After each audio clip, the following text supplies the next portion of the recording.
Bienvenidos a Escuela Sabática Profundizada con tu pastor Enoc Martín, tu pastor virtual. Lección 10. Jacob, Israel. Para memorizar. Y el varón le dijo: no se dirá más tu nombre Jacob, sino Israel, porque has luchado con Dios y con los hombres y has vencido. Génesis 32, verso 28. Nos enfocaremos a continuación en un par de secciones, nivel profundo y profético. Que lo disfruten. Palabra de Dios.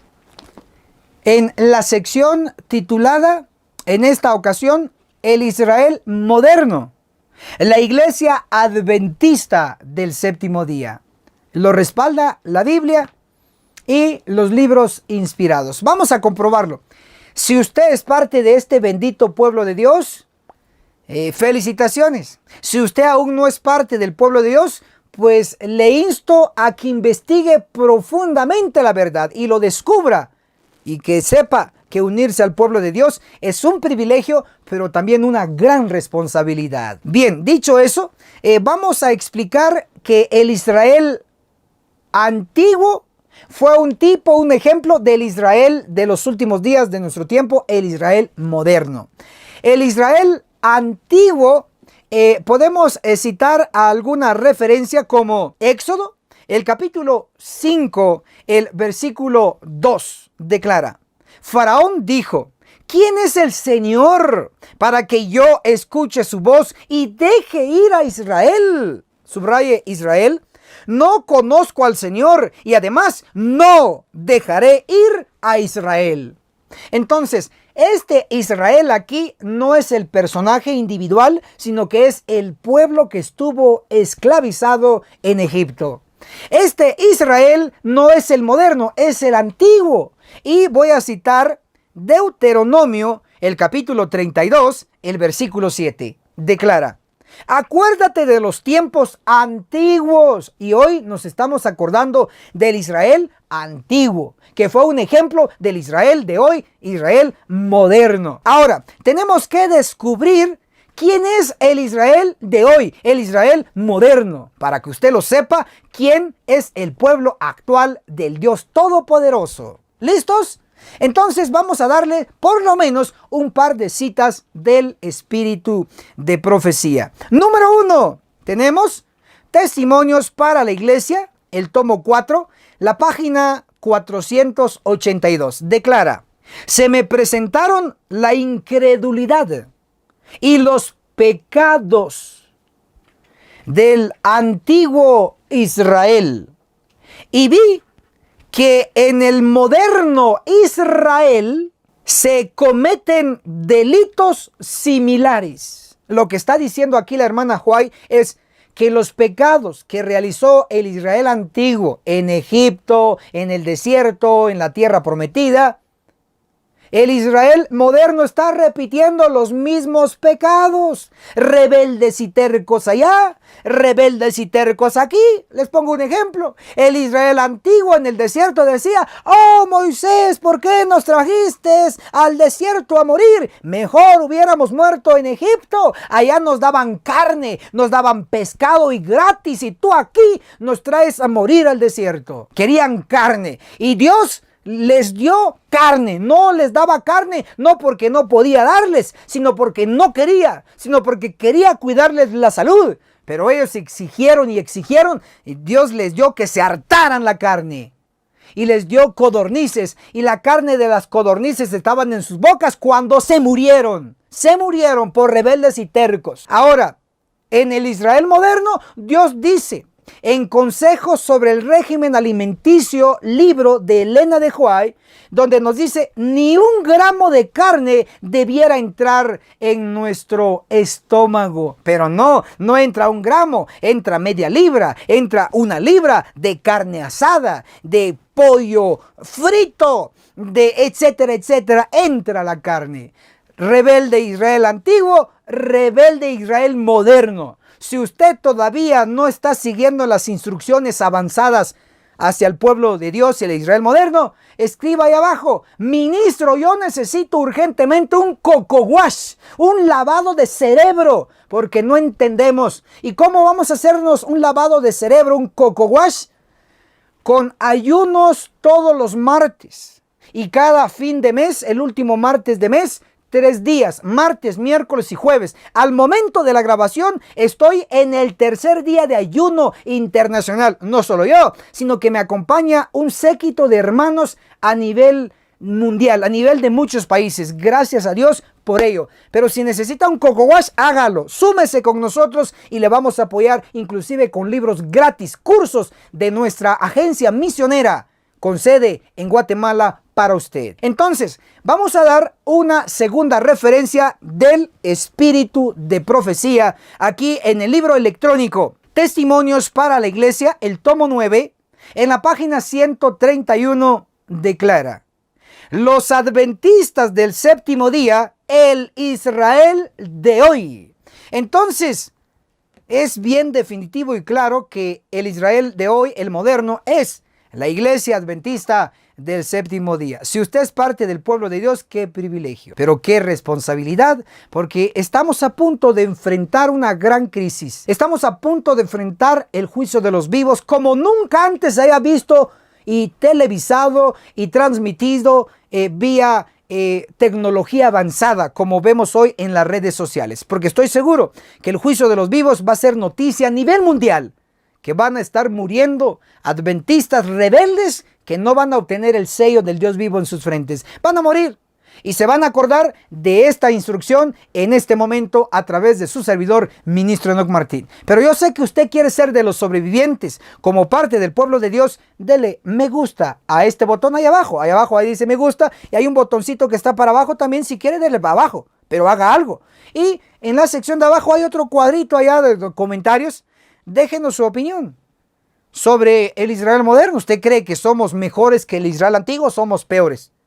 Su opinión es importante, ¿eh? Lo voy a leer. Muchas gracias. Y por favor, puesto que tenemos que vernos en la cumbre del Monte Sión, pero ninguno de aquellos que no hacen obra misionera, ninguno de aquellos que no están activos en la obra de Dios, ninguno de aquellos que no están en los negocios del Señor va a estar en el Monte Sión, ninguno de ellos.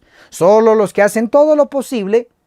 Por lo tanto, le invito a que comparta este video misionero para nuestros queridos amigos, familiares y nuestra querida familia espiritual adventista del séptimo día. Muchas gracias y muchas gracias por compartir. Ya saben dónde nos vamos a ver, en la cumbre del Monte Sión. Hasta la próxima. Bienvenidos a la sección titulada Paralelismo, Iglesia Adventista e Israel Antiguo. Vamos a explicar a la luz de la Biblia con profundidad la relación entre el Israel antiguo y la Iglesia Adventista, el Israel de hoy. Entonces, hagamos el paralelismo. Desde el llamamiento de Abraham de parte de Dios, y esto lo encontramos en Génesis capítulo 12, hasta la entrega de la ley en el monte Sinaí, y también la organización de la iglesia judía, transcurrió un tiempo de 430 años. Este cómputo de años está registrado en Éxodo capítulo 12, verso 41. Pero también tenemos que saber que el espíritu de profecía lo comprueba y lo corrobora. Patriarcas y Profetas, en la página 824, declara así: pero Pablo en Gálatas 3, verso 15 al 17, dice que desde el tiempo en que se hizo el pacto con Abraham hasta que se dio la ley en el Sinaí, pasaron 430 años. Entonces, hasta aquí ya tenemos que estos 430 años, su punto de partida es desde el llamamiento de Abraham hasta la entrega de la ley en el monte Sinaí. Sin embargo, también tenemos que saber que estos 430 años están divididos aquí en el comentario de Patriarcas y Profetas, en la página 824, y dice así: el tiempo que realmente pasaron en Egipto no pudo ser más que 215 años. Ahora, nótese que el cómputo completo es 430 años. El tiempo que estuvo realmente el pueblo de Israel en Egipto fue 215 años, como lo hemos leído. Es decir, desde que Jacob y su familia entraron a Egipto hasta que salieron de Egipto y llegaron al monte Sinaí, transcurrieron 215 años. Eso indica que desde el llamamiento de Abraham hasta que Jacob y su familia ingresan a Egipto, también transcurrieron 215 años. 215 años más 215 años hacen un total de 430 años. Ahora, en el paralelismo que vamos a hacer en esta ocasión, involucra lo siguiente: desde el ingreso de Jacob con su familia a Egipto, es un punto de partida en nuestro paralelismo. Veamos, fueron 70 almas que entraron a Egipto según Génesis 46, el verso 27. Y hasta que se dio la ley en el monte Sinaí, transcurrieron los 215 años. No solo se dio la ley, sino que también se organizó la iglesia judía.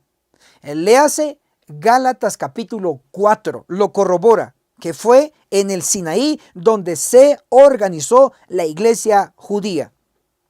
Ahora veamos en el paralelismo, en nuestro tiempo, tenemos que el 22 de octubre de 1844, basado en Daniel 8:14, los 2300 días que se le aplica el principio de día por año. Entonces tenemos 2300 años que empezaron en el año 457 antes de Cristo y terminaron el martes 22 de octubre de 1844.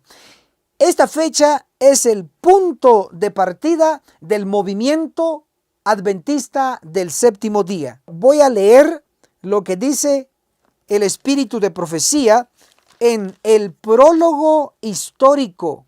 Dice: eran muy pocos los que constituían aquel grupo que avanzaba en la luz.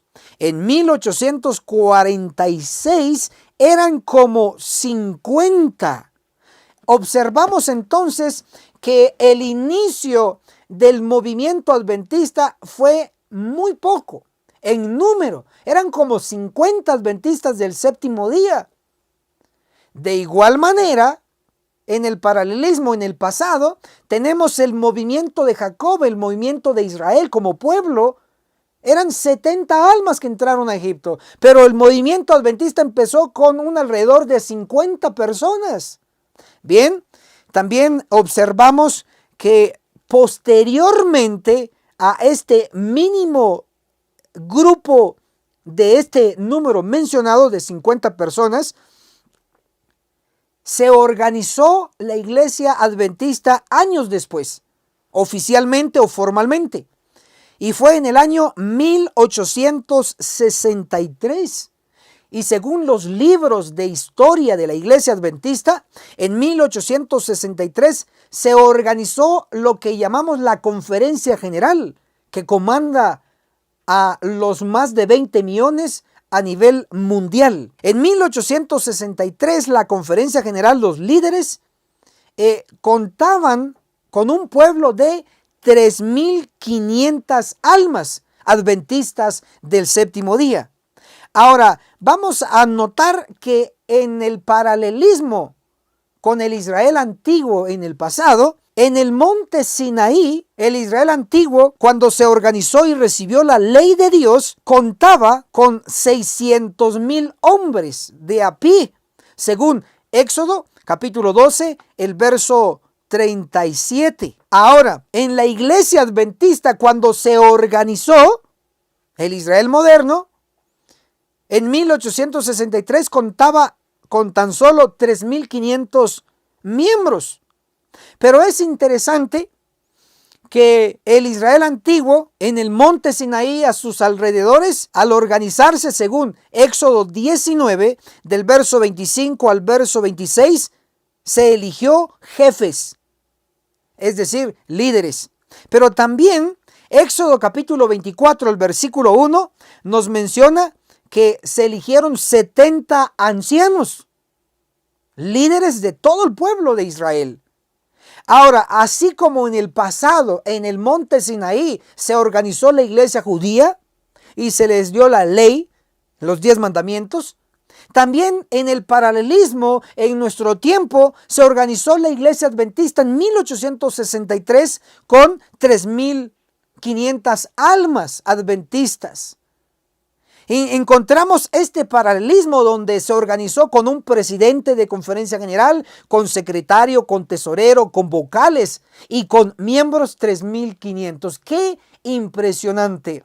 Ahora, les cito lo que el espíritu de profecía declara en Testimonios para la Iglesia, el tomo 9, en la página 131.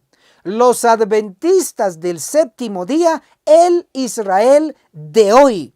Entonces podemos decir que la iglesia adventista del séptimo día es el Israel moderno. Lo que no cumplió el Israel antiguo lo va a cumplir la iglesia adventista del séptimo día. ¿Cuántas tribus teníamos en el pasado? 12 tribus. ¿Cuántas tribus deben de existir ahora en nuestro tiempo? 12 tribus modernas, llamadas hoy el Israel moderno, la iglesia adventista del séptimo día. Pero es impresionante que encontramos en la profecía de Apocalipsis capítulo 7, a partir del verso 4, se menciona 144,000 sellados de todas las tribus de los hijos de Israel. El verso 5, el verso 6, el verso 7, el verso 8 nos indica que van a ser 12,000 de cada tribu. Dios lo sabe, pero hoy Dios está reuniendo a los hijos de Jacob en la iglesia adventista del séptimo día. ¿Y cómo lo sé? Porque la primera visión de Elena de White como profetisa y fundadora con otros pioneros de la iglesia adventista, la primera visión fue sobre los 144,000. Y citamos primeros escritos desde la página 15 hasta la página 19, donde se menciona 6 veces el número 144,000. La primera visión de Elena de White fue sobre los 144,000. ¡Qué interesante! Así como en el pasado hubieron 12 tribus que conformaban el pueblo de Israel, hoy en el presente, al final, después del juicio de los vivos en la iglesia adventista, cuando se cumpla la matanza a través de ángeles con espadas en la iglesia, solamente van a quedar vivos los sellados, es decir, 144,000, las 12 tribus modernas, la iglesia adventista del séptimo día, pero ya purificada. Entonces, en síntesis, podemos decir con estas evidencias extras que la iglesia adventista del séptimo día es el Israel de hoy. Y Dios está seleccionando entre los millones de adventistas los sellados, 144,000 fieles, verdaderos adventistas del séptimo día. Hermano y hermana, gracias por llegar hasta aquí. Dele me gusta a este video porque es palabra de Dios. Déjenos su opinión en la sección de abajo y comparta, por favor, en las distintas redes sociales este video lleno de verdad. También les recomendamos, para que tengan más información sobre los 430 años, nivel profundo, nivel profético, les recomendamos el video que ve ahí en su pantalla, su portada, Ezequiel 4, profecía del mensaje de 1930. Que lo disfruten. Muchas gracias. Jacob e Israel, representantes de la real verdad presente. Vamos a dirigirnos al primer análisis y es el primer grano. Y en este caso voy a explicar que lo ejemplificó también una persona. Y si va a anotar, va por orden cronológico. En este caso, le debo de recordar que el patriarca Abraham aparece en primer lugar. Luego viene su hijo, y sabemos que fue Isaac. Y seguidamente viene el hijo de Isaac, en este caso Jacob. Y Jacob cambió su nombre a Israel. Y de Israel vienen las tribus formando un movimiento, el movimiento de Israel antiguo. Y así sucesivamente. Pero ven que es un orden, no es al revés, primero Isaac y después Abraham, o primero Jacob y después Isaac, no, sino que lleva un orden cronológico como conforme vinieron a este mundo. Primero llegó Abraham, luego Isaac y seguidamente Jacob. Ese es un orden, eso es indiscutible, así que vamos a avanzar con eso en mente. En cuanto a Abraham, notamos que Pablo en Hebreos capítulo 11, el versículo 8, todos por favor copiar y pegar en los comentarios. Hebreos capítulo 11, el versículo 8 dice así: por la fe, Abraham, cuando fue llamado por Dios, obedeció para salir del lugar que había de recibir por herencia. Lo que voy a resaltar es aquí que Abraham usó la fe. Y por fe salió de su territorio rumbo a un territorio desconocido que luego se le llamó la Canaán terrenal, la tierra prometida. Hoy se le conoce como el Medio Oriente, la Tierra Santa. Entonces, pero fue por fe que él actuó. Por lo tanto, Abraham con sus acciones, con su vida, ejemplificó la verdad de la fe. Entonces, coloque ahí en los comentarios. El personaje en este caso es Abraham. Y a la par colóquele fe, porque él fue el padre de la fe. Ok. Ahora, tenemos que ver también que después de Abraham viene otro personaje que ejemplificó otra verdad. Y en este caso viene siendo su hijo Isaac, y lo encontramos en Gálatas.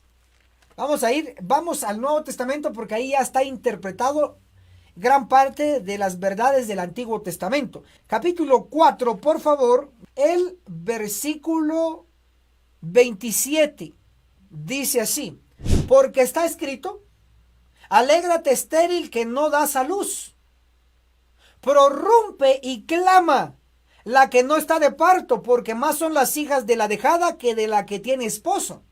Luego, Gálatas 4, verso 28, dice: así, hermanos, como Isaac, nosotros somos hijos de la promesa. Entonces está hablando de Sara, está hablando de Isaac. Pero aquí está la clave, oído esto. Gálatas 4, 29 dice: pero así como entonces el que había nacido según la carne, debe entenderse como Ismael, hijo de la sierva Agar, ¿se acuerdan? Gálatas 4:29. Pero así como entonces el que había nacido según la carne, Ismael, perseguía al que había nacido según el espíritu, Isaac, así es también ahora. Entonces observen que al hijo de Agar, que era la sirvienta de Sara, inclusive también de Abraham, se le llamó a este hijo Ismael, pero era según la carne. Pero al hijo de Sara, que Cristo le prometió a Abraham de que iba a tener un hijo y del cual iba a haber una infinidad de personas como la arena del mar, a ese hijo se le llama el hijo según el espíritu. Ahora les explico brevemente, porque lo tenemos que comprender. Oídos, centrémonos. ¿Por qué se le llama a Isaac el hijo según el espíritu? Sencillo, porque fue un milagro. Abraham ya estaba viejo. Abraham ya estaba arrugado, literal, hermanos. Abraham ya estaba lleno de canas. También su esposa Sara. ya no estaban en la edad para tener un hijo. Ya ese plan estaba descartado, el de tener un hijo. Pero aún viejos, tanto Abraham dice, ya mi cuerpo está como muerto. Así se describe Abraham. Entonces era un milagro que de Abraham todavía pudiese embarazar a Sara. Y Sara en ese vientre ya viejo pudiese encontrarse lo que es un espermatozoide con un óvulo y engendrar allí a un hijo. Ya estaba fuera de tiempo, pues. Por eso es que Sara se rió cuando escuchó que iba a tener un hijo. O sea, claro, era natural, ya estaba viejita. Pero, ¿por qué entonces se le llama a Isaac el hijo según el Espíritu? Porque fue el Espíritu Santo el que trabajó tanto en el cuerpo de Abraham viejo y Sara ya vieja. Fue el Espíritu Santo el que hizo ese milagro, pues. Usted lo comprenderá mejor con la realidad de los evangelios, donde describen que Cristo fue fruto del Espíritu Santo. Interesante, noten, el Espíritu Santo en acción. El Espíritu Santo, según los evangelios, Cristo fue fruto del Espíritu Santo en María. ¿Quién obró ahí? ¿Quién hizo ese milagro? El Espíritu Santo. Igualmente, así como el Espíritu Santo hizo un milagro, ojo en esto, en María, la madre de Jesús, también el Espíritu Santo hizo un milagro en Abraham y Sara, ya viejos, y Sara quedó embarazada de Abraham, pero como milagro, porque los dos estaban fuera de edad.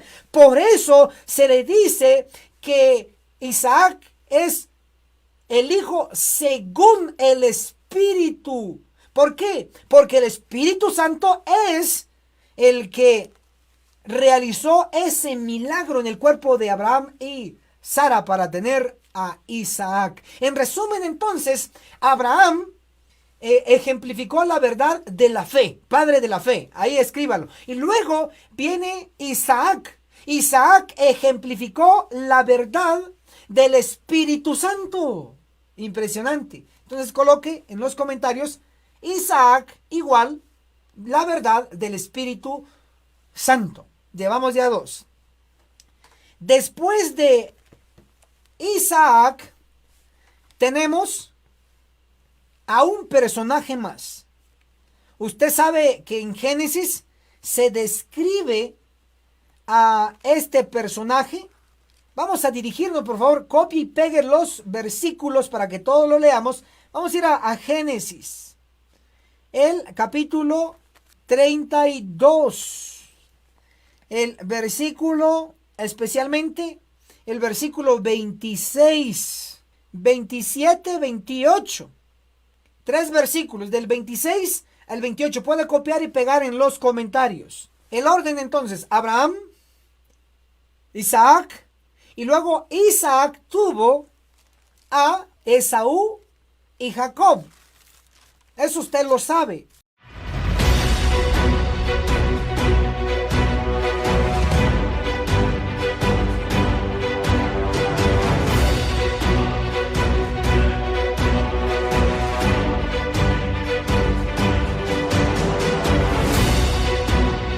Escuchas Radio Reino.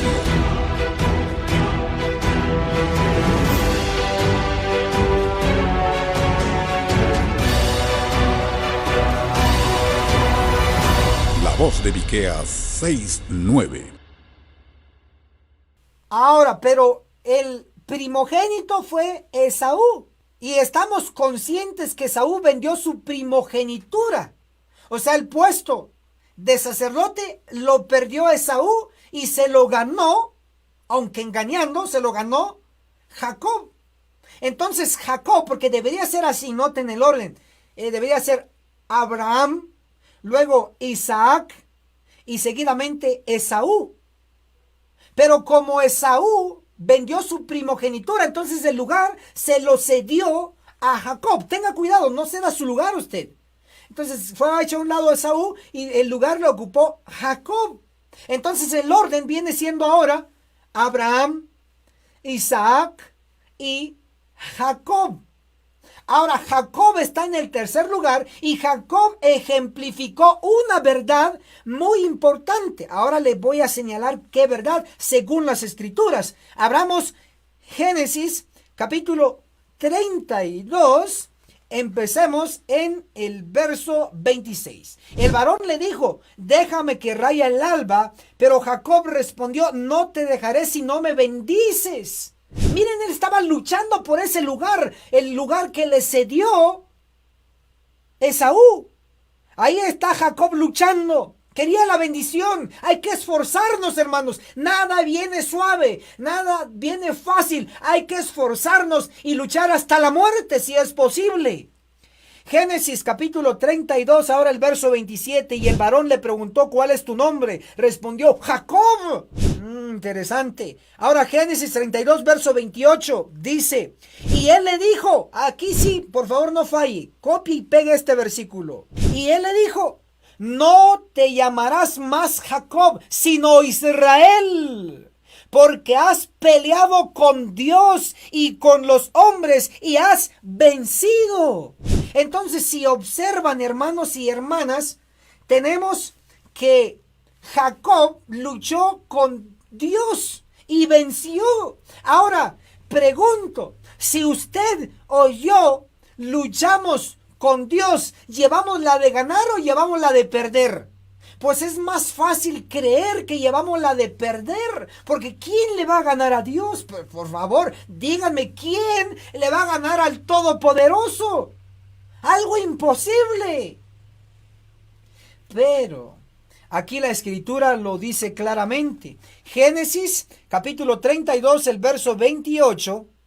Porque has peleado con Dios y con los hombres y has vencido. Entonces Jacob venció a Dios en esta lucha. Ahora, usted y yo estamos totalmente convencidos que Jacob debió haber perdido, pero ganó, venció a Dios.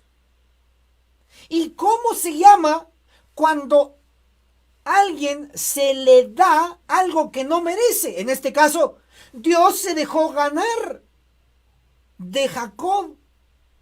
Jacob no merecía ganar, pero Dios se deja ganar, y se lo coloco más claro. El personaje aquí que está bajo el título de Dios es Cristo.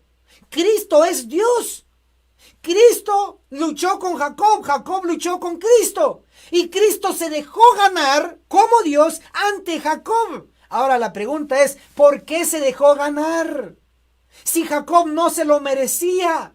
Si Jacob era engañador como usted y como yo. Si Jacob era pecador. Era indigno. No merecía ganar. Pero Cristo como Dios se deja ganar por un hombre. ¿Y cómo se llama cuando alguien le da un regalo a alguien que no merece ese regalo, pero aún así se lo da? Se llama gracia. La verdad de la gracia es recibir algo inmerecido.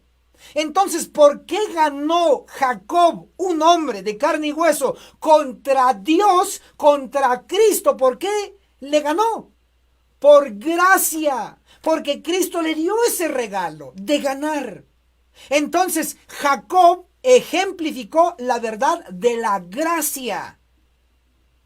Entonces, coloquen en los comentarios: Jacob igual la verdad de la gracia. Es decir, Jacob en su persona ejemplificó la verdad de la gracia. Esto se va a poner buenísimo. Ok, hasta aquí llevamos 3 personajes que ejemplificaron 3 verdades. Ahora, si usted me ha comprendido estos 3 puntos, escriba en los comentarios: Ministro Enoch, he comprendido los 3 puntos. Que estos 3 personajes representan 3 verdades. Me hizo clic. Si quiere sintetizar, escriba en los comentarios: Ministro Enoch Martín, me hizo clic. He comprendido los 3 puntos. Escriba. Y así todos estamos en acción. Vamos ahora a explicar el cuarto punto. Abraham, luego Isaac, de Isaac viene Jacob, y de Jacob, ya ha cambiado su nombre, Jacob, a Israel. De Israel como un individuo, vinieron 12 patriarcas, y estos patriarcas fundaron las tribus, las famosas 12 tribus del pueblo de Israel.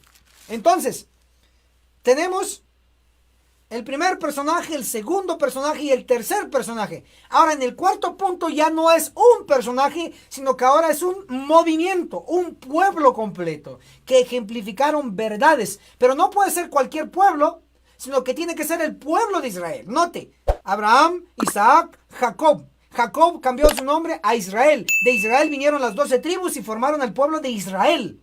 Entonces aquí tenemos en el punto número 4 al antiguo Israel. ¿Qué verdad ejemplificó el pueblo de Israel? Se va a poner mejor este asunto, porque el pueblo de Israel, al salir de Egipto, ejemplificó una gran verdad. Y sorprendámonos, por favor, sorprendámonos. Y sobre todo, vamos a ver lo que nos dice la palabra de Dios, en este caso, en el Nuevo Testamento. Copiemos y peguemos, por favor. Vamos a ir a Primera de Corintios, el capítulo 10. Aquí tengo mi Biblia, el versículo 1 y el 2. Dice: no queriendo, hermanos, que ignoréis que nuestros padres todos estuvieron bajo la nube. Subrayen eso. Y todos pasaron por el mar. Ya leí 1 de Corintios 10, el verso 1. Ahora leo 1 de Corintios 10, el verso 2. Hablando del pueblo de Israel saliendo de Egipto, dice el verso 2. Todos fueron bautizados en Moisés, en la nube y en el mar.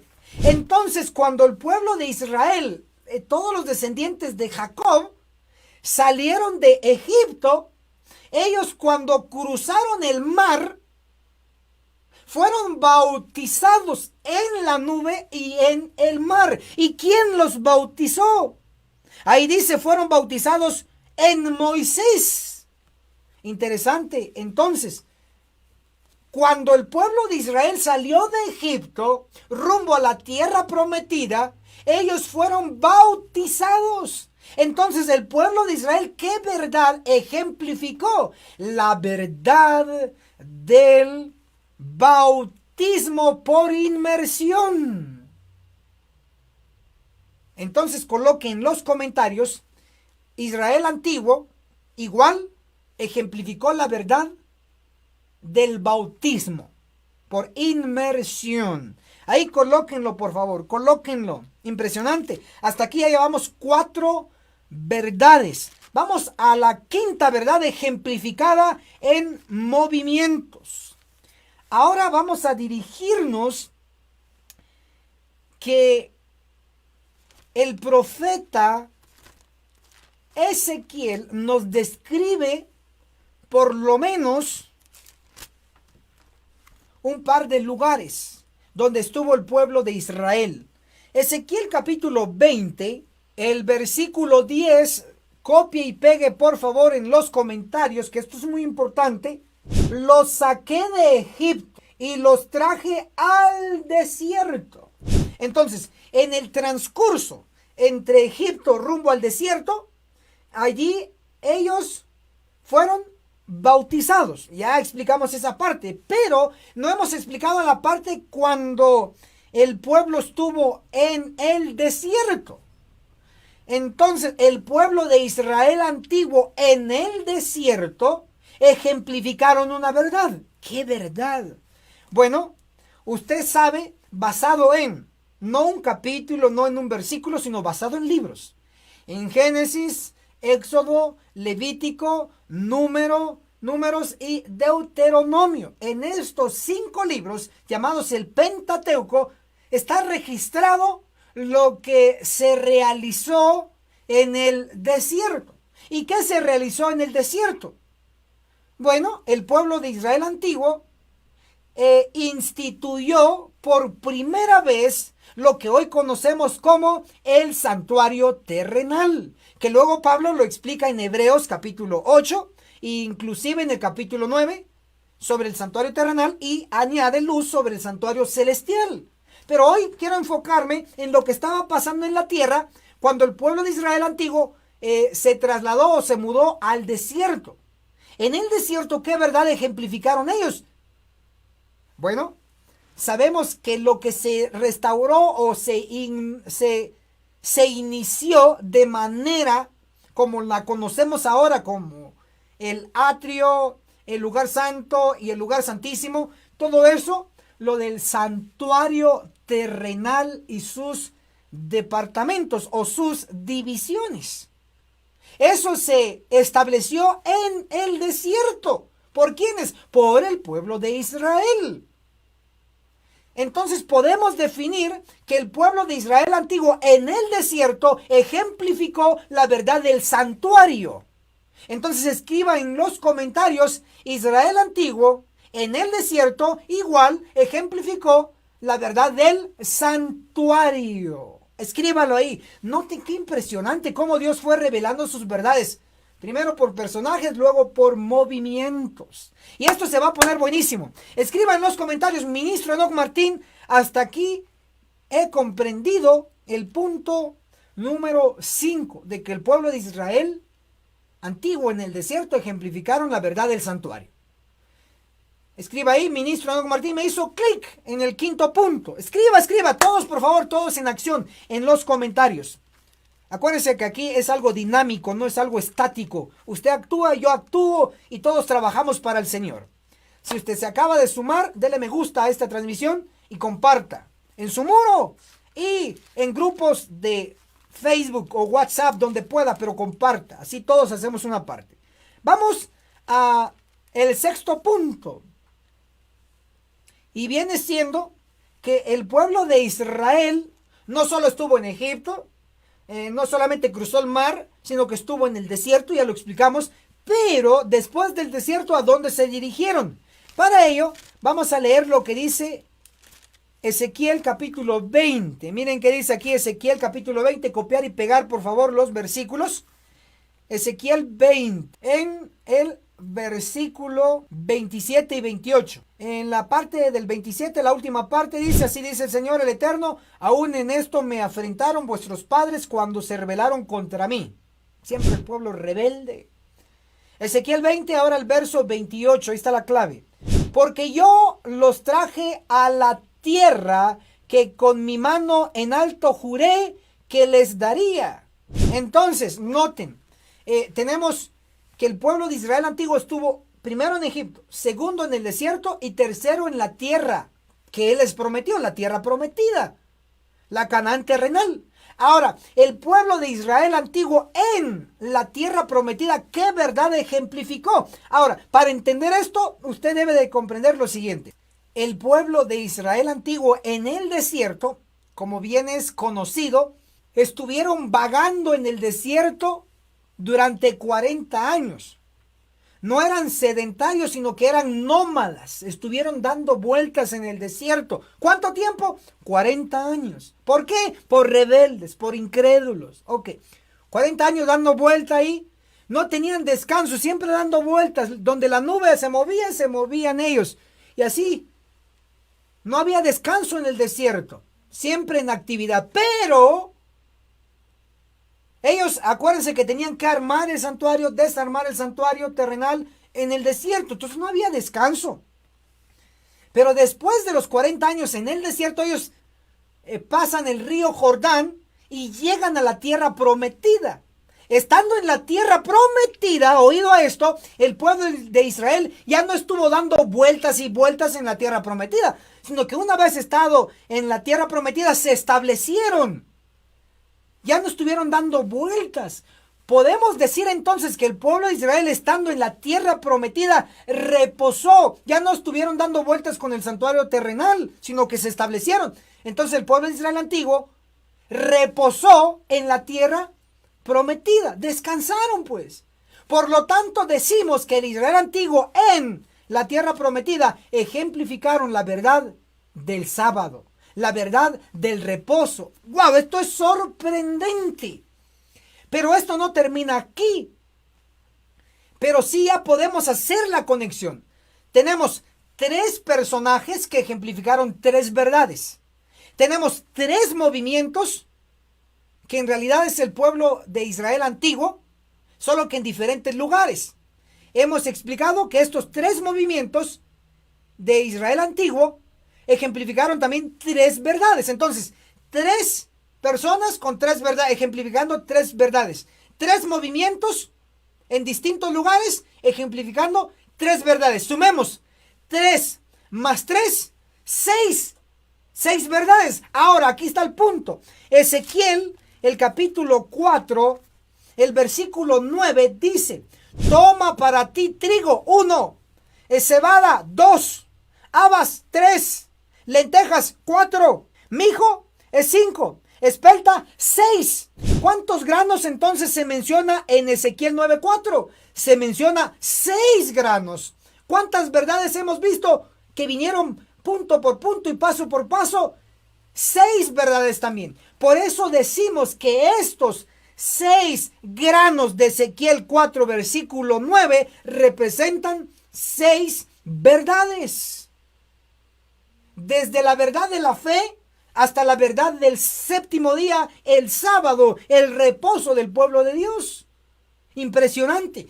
Pero recuérdense que el número 6 es número de hombre. El número 6 no es un número perfecto. Pero hay un número que sí es perfecto. ¿Implica entonces que todas las verdades terminaron con la verdad del sábado? No. Ahora observe y leamos nuevamente Ezequiel capítulo 4, el versículo 9. Toma para ti trigo 1, cebada 2, habas 3, lentejas 4, mijo 5 y espelta 6. 6 granos, 6 verdades. Pero ahí terminan todas las verdades con el sábado. No, sigo leyendo. Ponlo en una vasija y hazte pan de ello para el número de los días que te acuestes sobre tu lado. Quiero resaltar aquí que son 6 verdades que fueron reveladas por 3 personajes y por 3 movimientos. Ya lo expliqué. Pero el 6 es número imperfecto. El 7 es perfecto. Después de los 6 granos o con los 6 granos se tenía que hacer un pan. El pan viene siendo el séptimo elemento, donde se reúne todos los granos. En otras palabras, donde se reúne todas las 6 verdades que Dios vino revelando de tiempo en tiempo. La verdad de la fe, la verdad del Espíritu Santo, la verdad de la gracia, la verdad del bautismo, la verdad del santuario terrenal, la verdad del sábado. Estas verdades se tenían que reunir en una vasija, en un lugar, y se tenía que hacer de estos 6 granos o 6 verdades, se tenía que hacer un pan. El pan viene dando el séptimo elemento, el número 7, la perfección. O sea, la perfección solo se alcanza cuando se suma, no cuando se resta. En este caso, estoy hablando de verdades, El pan, el séptimo elemento, el 7, la perfección. El libro Hechos de los Apóstoles, capítulo del Apocalipsis, página 467, dice sobre el 7. El número 7 indica algo completo. ¿Observan entonces? Entonces, el 6 es algo incompleto. El 7 es algo completo. Entonces tenemos la verdad de la fe hasta la verdad del sábado. Pero le hacía un elemento más falta. ¿Qué otra verdad falta allí? Esenciales para ser completo. Bueno, usted sabe que no solamente se reveló en la verdad del sábado, sino que se ha revelado el juicio investigador de los muertos en conexión con el juicio de los vivos. En realidad es el juicio, el elemento que viene a completar el resto de las verdades. Claro, qué bonito la verdad de la fe, qué bonito la verdad de la gracia, qué bonito la verdad del bautismo. Hermoso. Pero también hay verdades duras y contundentes para nosotros que vienen a completar las demás verdades. Y es, en este caso, el juicio de los muertos primero, seguido por el juicio inminente de los vivos. Solo con el tema o la verdad del juicio, tanto para muertos como para vivos, esta verdad del juicio viene a completar el resto de las verdades. Y hoy por hoy nosotros tenemos estas 7 verdades, pero enfatizamos especialmente el juicio. Pero como usted y yo estamos vivos, hoy no tocaré el juicio investigador de los muertos, que usted sabe que empezó el 22 de octubre de 1844 en el santuario celestial. Hasta hoy sigue ese juicio de los muertos, pero cuando termine el de los muertos va a empezar el de los vivos, va a empezar el de usted, el mío. Y entonces, ¿estamos preparados? Muy posible no. Por eso hoy me estoy dando a la tarea de llegar a usted, a su propia casa, con este poderoso mensaje. El juicio de los vivos es lo que complementa las demás verdades. Ahora, miren, hay un secreto aquí importantísimo, pero eso es solamente análisis profundo. Ezequiel capítulo 4. 4 es algo mundial. Por ejemplo, los 4 puntos cardinales, norte, sur, este y oeste. 4, algo que abarca algo mundial. Ezequiel 4. Y el versículo 9 dice: toma para ti trigo 1, cebada 2, habas 3, lentejas 4, mijo 5 y espelta 6. 6 granos, 6 verdades. Y hazte un pan de ello. El 7º elemento, el pan. Interesante. Pero ¿en dónde están estas verdades? En Ezequiel 4, en el versículo 9. Y en el versículo 9 nos señala el pan donde reúne todas las verdades. Y la verdad que viene a complementar las demás verdades es la verdad del juicio, en especial el juicio de los vivos que está a punto de ocurrir. Y está justo en Ezequiel 4, versículo 9. El 9 tiene una conexión tan íntima con la iglesia adventista del 7º día, con nosotros. Interesante, en Ezequiel 9 aparece el juicio de los vivos, desde el versículo 1 hasta el versículo 11, donde Cristo llama a un ángel para que coloque un sello a los fieles. Pero Cristo también llamará muy pronto a 5 ángeles para que pasen, como dice Ezequiel 9, versículo 5, pasad en pos de él y matad sin lástima ni compasión. ¡Wow! Y luego a estos 5 ángeles Cristo les dice: matad viejos, jóvenes, vírgenes, niños y mujeres. Interesante, 5 ángeles matando 5 categorías. El juicio de los vivos está registrado en Ezequiel 9. Y los 6 granos, incluyendo el pan, el 7º elemento, representan verdades. Eso está registrado en Ezequiel 4, versículo 9. O sea, no hay casualidades, solamente hay perfección. Maravilloso. Hermano y hermana, nuevamente como ministro del Evangelio le advierto, desde este ángulo, que Dios ha estado enviando verdades, y la última verdad que ha venido a completar las demás verdades es el juicio, en especial el juicio de los vivos que está cerca. Ayude a advertir a su familia, a hermanos adventistas que conoce, a hermanos caídos. Hay hermanos que me han llamado por mi número de WhatsApp y me dicen: soy la hermana tal, soy el hermano tal, estoy caído, pero por sus videos, por sus temas me he levantado. Gracias por predicar duro al pueblo. Estoy regresando a la iglesia. Por favor, comparta para que despierten los dormidos y que regresen los que se han extraviado. Comparta, aproveche la tecnología, no se deje dormir por el diablo. Tenemos una misión como ministro del Evangelio: Estoy encargado de llevar el mensaje del juicio de los vivos a todos los 20 millones de adventistas del séptimo día. Pero solo yo, por supuesto que no. Loco estaría si fuera solo yo. Sino que Dios también le ha encomendado a usted llevar este mensaje de juicio de los vivos a toda la iglesia. Pero ¿cómo vamos a llegar, hermanos, tocando puerta por puerta? ¿No conocemos sus direcciones? ¿Cómo vamos a llegar hoy si tenemos que advertir a todo adventista del séptimo día? ¿Cómo? Llevémosles este mensaje, toquémosle su puerta. Si puede literal, hágalo. Pero si no puede literalmente a tocarle su puerta del adventista, por lo menos tóquele la puerta de su muro de Facebook, tóquele la puerta de su WhatsApp, tóquele la puerta del grupo de WhatsApp donde está ahí registrado. Mándele el video, que se alerte, que se aliste, porque juntos vamos a tener los sellados 144,000, y entonces, y solo entonces, empiezan los ángeles a cortar a todos aquellos que no han aceptado las 6 verdades, inclusive la séptima, la verdad que viene a complementar el juicio.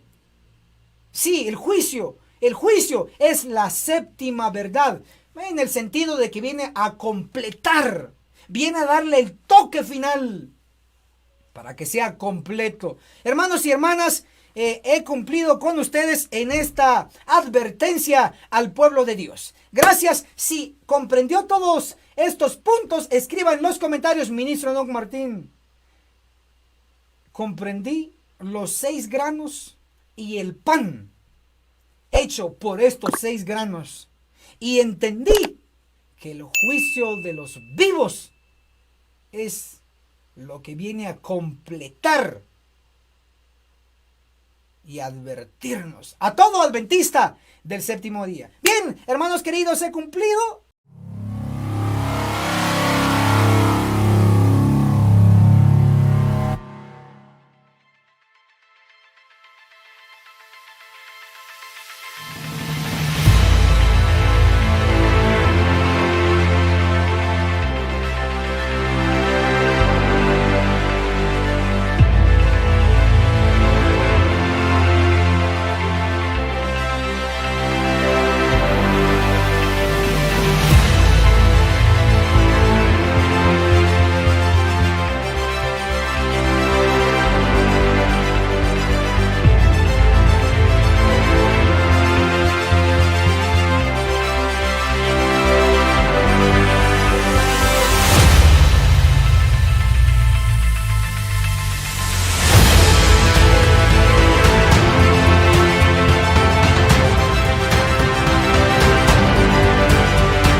Agencia Misionera AMI te regala una doctrina completa con los siguientes 3 cursos.